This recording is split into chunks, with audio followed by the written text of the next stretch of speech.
প্রাণপ্রিয় পটুয়াখালীবাসী ভাইরা, বিশেষ দুটি কারণে বরিশাল বিভাগের প্রতি আমার আলাদা একটা ভালো লাগা।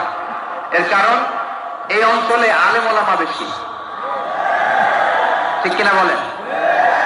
আজকের এই প্রোগ্রামে অনেক কওমি মাদ্রাসার মুহতামিম সাহেবরা এসেছেন, আমি শুনেছি। আলিয়া মাদ্রাসার প্রিন্সিপাল হুজুররা এসেছেন, খতিব সাহেবরা এসেছেন, ইমাম সাহেবরা এসেছেন, মুয়াজ্জিন সাহেবরা এসেছেন।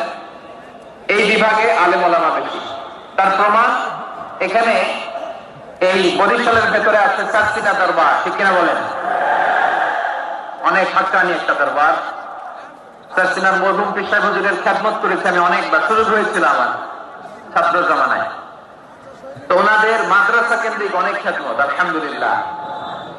তারপর এই বিভাগে রয়েছে চরমনাই দরবার, ঠিক কিনা বলেন?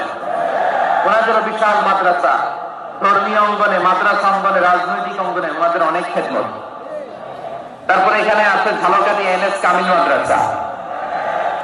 আমরা কায়েদ সাহেব হুজুরের কথা শুনেছি, আল ইত্তেহাদ মা আল ইখতিলাফ, মতবিরোধের সাথে ঐক্য, অসাধারণ কথা।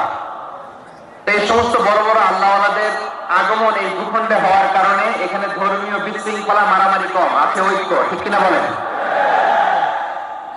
বরিশাল বিভাগের প্রতি আমার বিশেষ ভালোবাসার এটা একটা কারণ।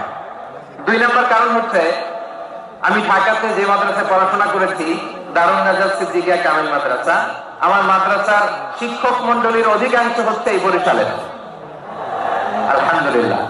আমাদের শ্রদ্ধেয় প্রিন্সিপাল হুজুর আহম আবু বকর সিদ্দিক হাফিজাহুল্লাহ ওয়া রাআহ, উনি এলাকা সহ পুরো দারুন নাজাত মাদ্রাসার অধিকাংশ আসাদায়ে ইকরাম এই ভূখণ্ডে, এই অঞ্চলের হওয়ার কারণে ছোটবেলা থেকেই বরিশালের প্রতি আমার একটি ভালোবাসা। আমি অন্তরের অন্তঃস্থল থেকে আবারও শুভেচ্ছা জানাতে চাই। আমি আমাদের অনেক ভাইদেরকে দেখতে পাচ্ছি, আপনারা বসার জায়গা পাননি, দাঁড়িয়ে আছেন এবং খুবই নিষ্ঠুর, শান্ত, সুশৃঙ্খল। The people of Borishal, they are very smart, alhamdulillah, মাশাআল্লাহ। এবং শ্রোতা যাদেরকে দেখতে পাচ্ছি, বেশিরভাগের বয়স 15 থেকে 25। জেনজি, যেখানেই যাই জেনজি আমাদের ছাড়ে না, মাশাআল্লাহ।